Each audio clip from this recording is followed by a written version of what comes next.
Welcome. This is your video on Lewis dot structures, an introduction to them. What you're going to see here is just a really basic rundown of what Lewis dot structures are and some of their features. So,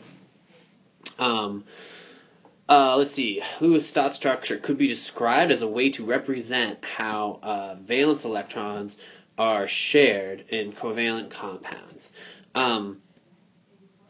Again, Lewis dot structures are really designed, though we've introduced them already, I kind of brought them up when we did ionic compounds. It's really about covalent compounds and demonstrating how valence electrons get shared. It gives us a sense of how they're structured and how everything obeys the octet rule. So, again, that octet rule being that everything needs 8 valence electrons. You're going to find pretty quick that there's one major exception to that. But yeah, that's the main idea. They represent covalent compounds. So let's see. I'm going to erase all this, and I'll do an example for it. The example I'm going to do is hydrogen chloride, HCl. That's going to be one atom of hydrogen covalently bonded to one atom of chlorine. This is a pretty easy one to get going because you have one hydrogen and one chlorine. So first step is to arrange the elements. So let's see, we'll do this different. Arrange atoms.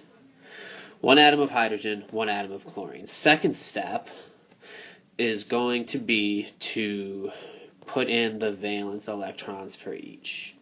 So we got hydrogen, which has 1 valence electron.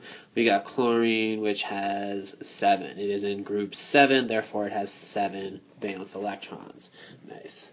So continuing on, we have our valence electrons here. Now, the octet rule comes into play,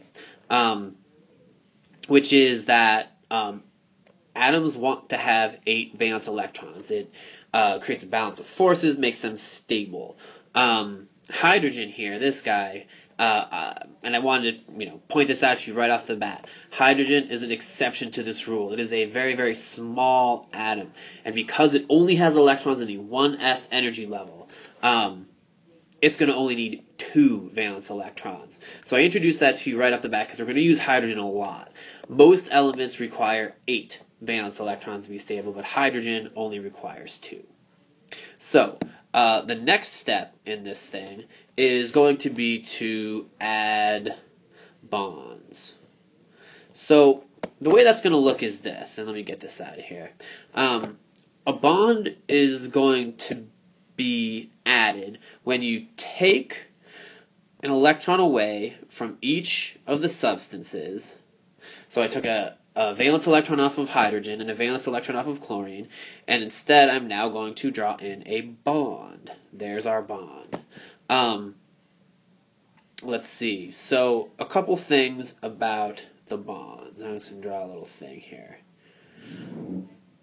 A bond is going to be composed of 2 electrons, as you saw there. So a bond equals 2 electrons, and those electrons count for both the hydrogen and the chlorine because they're shared. So you get to count both of them for both substances. So let's take a look at how many electrons we have around each. If I count up, this hydrogen, since it has this one bond associated with it, has 2 valence electrons. That's good for hydrogen because that's what it wants, 2 valence electrons. Chlorine now has, let's see, it has 2, 4, 6, and then the bond. That makes 8 valence electrons. So the chlorine here has 8 valence electrons. So it is stable. So again, hydrogen has 2 valence electrons, which it wants. Chlorine has 8 valence electrons, which it wants. And now this is stable. And we have hydrogen bonded to chlorine covalently, and the bond here represents the shared electrons. Cool. In the next video, I'll run through a few examples of Lewis dot structures to give you some inspiration if you need it. Cool.